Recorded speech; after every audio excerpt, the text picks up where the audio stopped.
Kyle lived alone in a dusty desert outpost, far from the noise of cities. He liked machines more than people. Old engines, broken robots, and dusty control panels were his daily life. His small workshop was filled with tools, wires, and half-finished inventions. He was a quiet man, always fixing things others had forgotten. One night, as he sat on his roof looking at the stars, a strange flash lit up the sky. A bright object shot across the stars and crashed behind the nearby hills. The ground shook, and a loud boom echoed through the desert. Kyle stood up, heart racing. That wasn't a meteor. He grabbed his flashlight and hopped on his old desert bike. He drove through the sand, the moonlight guiding his way. When he reached the crash site, his eyes widened. A silver, sharp-edged spaceship had buried itself halfway into the sand. Smoke rose from its back and soft lights blinked along its damaged surface. Kyle had seen ships before, but never one like this. Carefully, he climbed onto the side and found an entry hatch. It was half open. Inside, the ship was dark and quiet. Then he heard it, a soft, weak sound like someone whispering for help. Kyle followed the sound through the narrow hallway. In a small chamber lying against the wall was a woman, but she wasn't human. Her skin was pale, almost white with a soft glow. Her hair was long and dark, and her eyes, half open, had a deep reddish tint. She was bleeding, but her wounds were strange and like they were trying to close by themselves. She looked at him with fear and confusion. "You are not one of them," she whispered. Kyle froze. He had no idea who she was talking about, but he could see she was in pain. Without thinking, he said, "I'm human, I can help." The alien woman tried to stand but collapsed. He caught her just in time. Her skin was cold, yet there was something strange. A soft hum, like energy running through her veins. Kyle wasn't sure what to do, but he couldn't leave her here. He carried her out of the ship and laid her on the back of his bike. Slowly and carefully, he drove her back to his outpost. Once inside, he set her on the workbench and cleaned her wounds. She didn't resist. Her eyes watched him closely, as if trying to understand him. "What are you?" Kyle finally asked. She smiled weakly. "My name is Varel. I am Nightblood, but your kind would call me something else." Kyle blinked. "Nightblood?" She nodded. "My ship was shot down. They're hunting me, because of what I carry." Kyle didn't know what that meant, but he saw the fear in her eyes. She wasn't here to hurt him. She was running. As the sun rose outside, Varel looked at him and said something that sent a chill down his spine. "You touched my ship. Now you are involved." Kyle didn't sleep that night. Varel was resting on a small cot in the corner of his workshop. Her wounds were slowly closing on their own, even without medicine. He had never seen anything like it. Her body healed like it was made from some advanced tech or magic. When morning came, he made coffee and stared at the desert outside. He knew one thing for sure: this wasn't normal. Helping her meant trouble, but he also couldn't turn his back on someone in need. Varel opened her eyes. "You stayed," she said softly. Kyle nodded. "Didn't feel right leaving you like that." She sat up, still weak, and looked around. Her red eyes scanned every wire and machine in the room. "You're a builder," she said. "I felt it the moment I saw your hands." Kyle smiled slightly. "I fix things." Varel stood, shaky but strong. "Then you're more valuable than you know." Kyle asked the question that had been burning in his mind. "What exactly are you?" She looked at him for a moment, deciding whether to trust him. Then she answered, "My people are called the Vayari. In your language, we are known as Nightbloods. Not many have seen us and lived to speak of it." Kyle felt a chill. "Why?" "Because most of the galaxy fears us," she said. "They say we feed on blood, that we're monsters." Kyle raised an eyebrow. "Is it true?" Varel stepped closer. "Not in the way they think. We don't kill to feed. We take what we need what with permission. Blood carries energy, memory, power. It helps us survive, heal, and bond. Kyle tried to stay calm. So you're a kind of space vampire? She smiled. A word your kind created in fear, but yes, something like that. He leaned against his work table. And why were you being hunted? Varel's expression grew serious. Because I stole something. A secret. My people want to control others by force. I refused. I took knowledge meant for war. And ran. Kyle nodded slowly. That explains the crash. Someone wanted you dead. Yes, she said. They'll come for me again. That's why I must fix my ship and leave soon. Kyle glanced at her ship's broken frame outside. It won't fly unless I help. Some of the parts are old tech. Very old. Varel looked at him, almost surprised. You can really repair it? I'll try, Kyle said. But I'll need time and a few rare parts. Varel lowered her head. Time is something I may not have. And I have nothing to pay you with. Kyle hesitated, then shrugged. You don't need to pay me. But Varel stepped forward and cut her finger gently with a nail. A few drops of dark red liquid formed. This, she said, is worth more than gold. My blood can make you stronger, faster, and more aware. Just one drop. Kyle looked at the strange blood. It shimmered slightly under the workshop lights. He didn't know if he could trust it, or her. But something inside him was curious. I'll fix your ship, he said. But not for payment. I just want answers, and no more surprises. Varel nodded. Deal. Kyle worked through the day, his hands covered in dust and oil. Varel's ship was badly damaged. The engines were cracked, wires melted, and the navigation system completely fried. It wasn't just a crash. It looked like someone had tried to make sure she'd never fly again. Kyle had seen old alien tech before from wrecked shuttles during border wars, but this ship was different. It was advanced, almost alive. As he touched the controls, they responded, like they could feel his energy. Varel watched from the corner, sitting quietly on a crate. She didn't say much, but her eyes followed his every move. You've done this before, she finally said. Kyle nodded. Machines talk to me, not with words, but I understand what they need. She gave a soft smile. You're more than just a desert mechanic. He didn't respond. Instead, he opened the ship's main panel and frowned. The power core's leaking. I need a stabilizer, level 5 or higher. I had one, but I traded it last season for food. Varel stood, slowly. There's an abandoned outpost a few kilometers north. I saw it while coming down. They may have what we need. Kyle looked at the setting sun. We'll have to go now. If we wait until morning, your hunters might be closer. Before he could grab his bag, Varel stepped forward.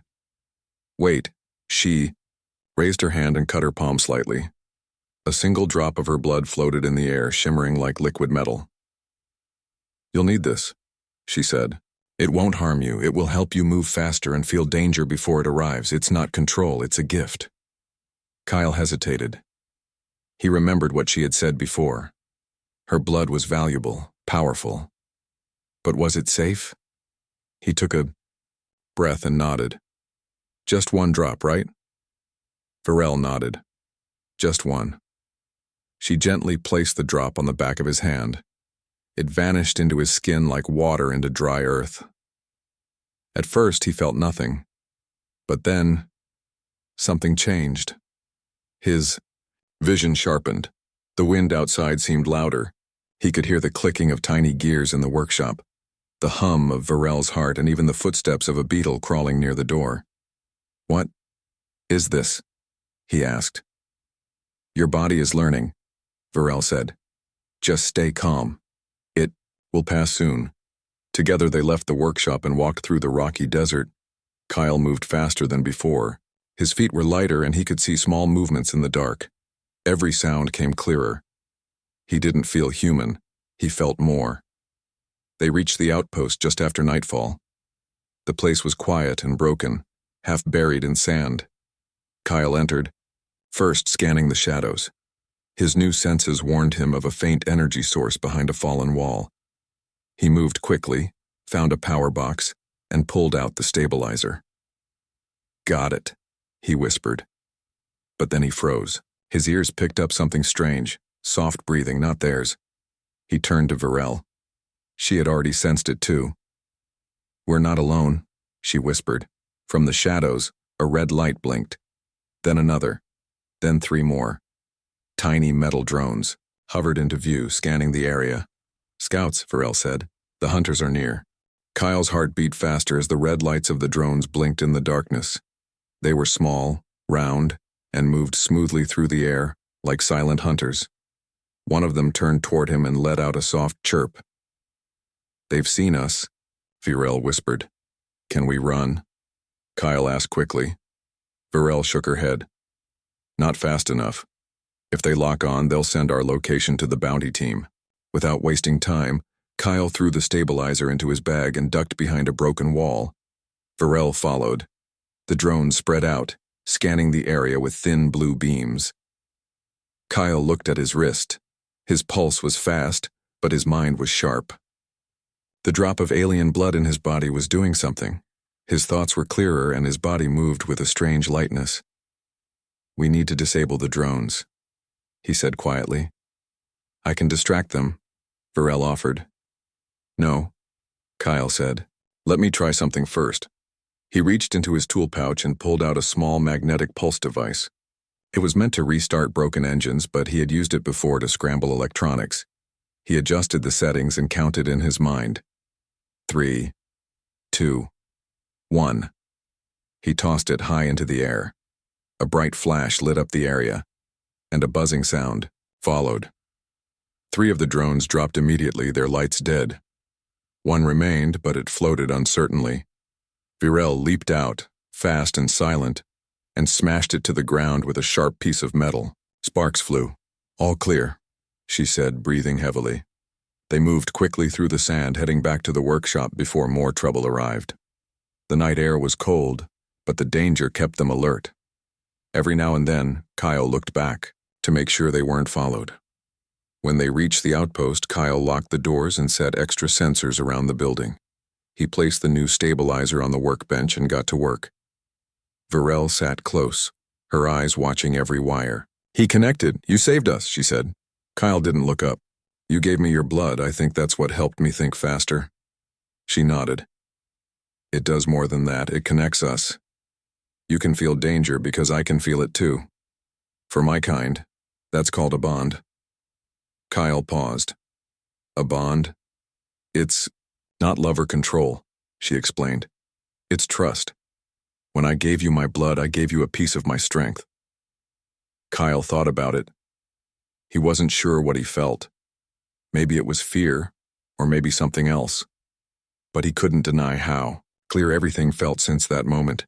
Suddenly, an alarm buzzed on the wall. Kyle jumped up and checked the screen. A large ship had entered the sky above the desert. It was dark, silent, and moving slowly. "They're here," Varel said. Kyle looked at her. "Then we don't have time. I'll fix the ship. You prepare to fly." He worked faster than ever. Sparks flew, wires glowed, and systems came to life. Outside, the sound of engines echoed across the sand. Varel stood by the door, watching the sky. "We have one night," she said. "After that, they will break through." Kyle tightened the last bolt and wiped sweat from his forehead. "Then let's make this night count." The night was not quiet anymore. The sound of engines filled the desert air as the enemy ship slowly moved closer to the outpost. It floated like a shadow in the sky, dark and powerful. Kyle had never seen anything like it. Red lights blinked along its sides. It wasn't just a patrol. It was a hunter. Inside the workshop, Varel was loading a strange weapon from her ship. It was shaped like a spear but hummed with energy.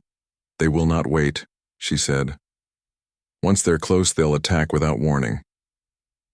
Kyle checked the repairs. The ship's systems were working now, but the main thruster still needed time to charge. They had less than an hour. He looked at her. "Then we have to hold them off until the ship is ready." She turned to him, eyes serious. That means we fight. Kyle had never fought a real battle. He was a builder, not a soldier. But he wasn't afraid. Not anymore.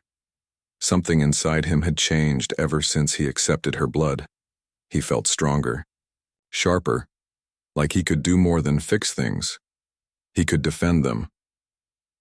He walked over to his storage cabinet and opened a dusty case. Inside was a small, old defense drone he had rebuilt years ago. It had a single energy pulse and a weak shield. But it could help, he smiled. I think I have one trick left. Outside, the enemy ship released 4 smaller crafts.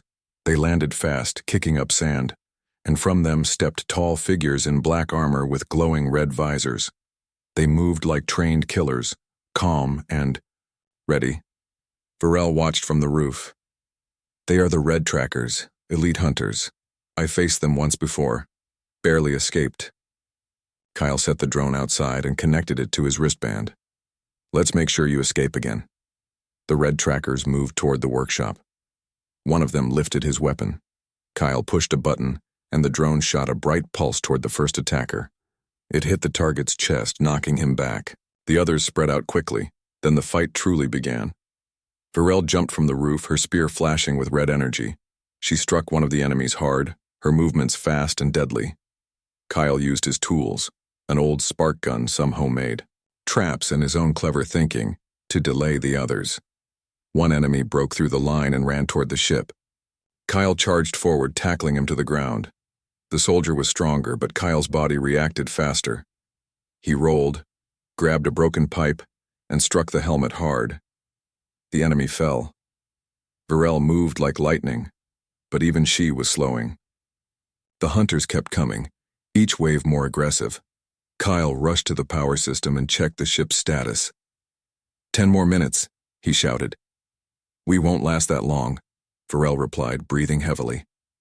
Then Kyle made a choice. He ran to her side, bleeding from his arm but standing strong. Give me more, he said. More blood.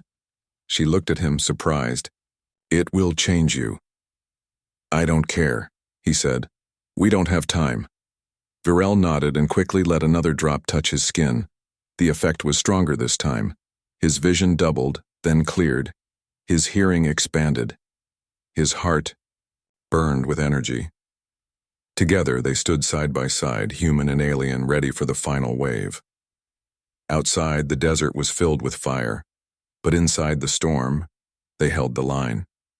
Smoke filled the air. The outpost was half in flames and the ground was covered with dust, broken machines, and silent enemies. Kyle stood with Varel near the ship, both out of breath, but still alive. Kyle's hands were shaking, but his eyes were sharp. The second drop of Varel's blood had changed him more than he expected. He could see tiny details in the dark, hear faraway sounds, and move with speed he never had before. Varel leaned on the side of the ship. We can't fight another round, she said. If more come, we won't make it. Kyle looked at the ship's energy screen. The main thruster showed a green light. It's ready, he said. We can fly. He ran to the cockpit and powered up the system. The controls came alive. The ship was responding now, fully repaired, fully charged. It even sounded different, stronger, smoother, like it had accepted his repairs completely. Kyle shouted from inside, Get in, we're leaving. Varel jumped in and took the co-pilot seat. Her hands moved over the glowing panels, entering flight coordinates. The ship began to rise, dust flying in every direction. Outside, red flashes appeared on the horizon. More enemy dropships heading toward them. They're not stopping, Varel said. They'd rather destroy everything than let me escape. Kyle didn't panic. Instead, he pressed a few buttons and pulled the control bar. Then we give them something to remember. He activated the booster system he had secretly added, using his own tools. A human invention, not alien. It gave the ship an extra kick at launch. The ship shot into the sky like a missile, so fast that the enemy ships below were left spinning in the sand. Varel looked at Kyle in shock. You modified the engines? He grinned. Added a little human creativity. As they escaped the planet's atmosphere, Kyle looked out the window at the stars. He had never left Earth before. Now he was flying through space, in a ship, powered by both alien and human parts, sitting next to a woman once feared by the galaxy. Virel was silent for a while, watching him. "You're different now," she said softly. Kyle nodded. "I feel it. I'm not just human anymore, am I?" "No," she said.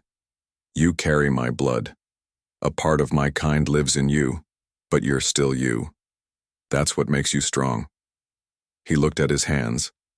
They looked the same, but he felt something deeper, a connection, not only to Virel but also to the stars, like his mind had opened to a bigger universe. "Where do we go now?" he asked. Virel looked at a glowing map on the screen. "There's a place where my people can't follow. A planet full of life hidden by a nebula. We can start again there." Kyle nodded. "Then let's go." She looked at him again, more serious now. "You didn't have to help me. You could have walked away. But you chose to fight." Kyle smiled. "I fix things. You were broken. So was your ship. But I think maybe I was too. Helping you fixed something in me." The ship flew through the stars faster than light, leaving behind the burning desert, the hunters, and the war. Together, the human and the nightblood moved toward a new future. The stars stretched endlessly before them as Kyle and Virel sailed through the quiet darkness of space. The hum of the ship was steady and calm, a sharp contrast to the chaos they had left behind on Earth. Kyle sat beside Virel in the cockpit, still feeling the strange power flowing inside him from her blood. It was a connection he couldn't fully explain, but it gave him strength and courage he never had before. Virel watched him quietly, her red eyes softening. "You've changed, Kyle. Not just your body, but your spirit. You have the heart of a true warrior." Kyle smiled. "I never thought I would be part of something so big. Fixing machines, fighting hunters, flying through space. It's all new to me." She reached out and took his hand. Her skin was cool, but the touch felt warm. "You are more than just a mechanic now. You are part of my world." Kyle looked at her with curiosity. "What does that mean? What is this blood you gave me?" Virel's eyes grew serious. "It is a bond, a promise between us. When I gave you my blood, I shared a piece of my life. In my culture, that means you are not alone anymore. We are linked through blood and trust." He squeezed her hand. "I'm honored." She smiled gently and stood up. From a small box, she took a tiny vial filled with glowing red liquid. "This," she said, "is my royal blood, a gift for you before we reach our new home. It will protect you and keep our bond strong." Kyle took the vial carefully. "Thank you." Suddenly, the ship's sensors beeped. Virel glanced at the screen. "Warning," she said. "A fleet of ships is following us. They never give up." Kyle stood. "Then we'll have to show them how strong we've become." Together, they prepared the ship for battle. Kyle checked the weapons while Virel activated the shields. Despite everything, Kyle felt calm. He was no longer just a human engineer. He was a partner in this fight for survival. The enemy fleet closed in fast, their dark ships surrounding Kyle and Virel's vessel. But the humans' clever upgrades and Virel's alien power made their ship a force to be reckoned with. The battle was fierce. Lasers flashed, engines roared, and the stars lit up with energy. Kyle worked the controls, dodging and firing. Virel moved with grace, guiding the ship through the chaos.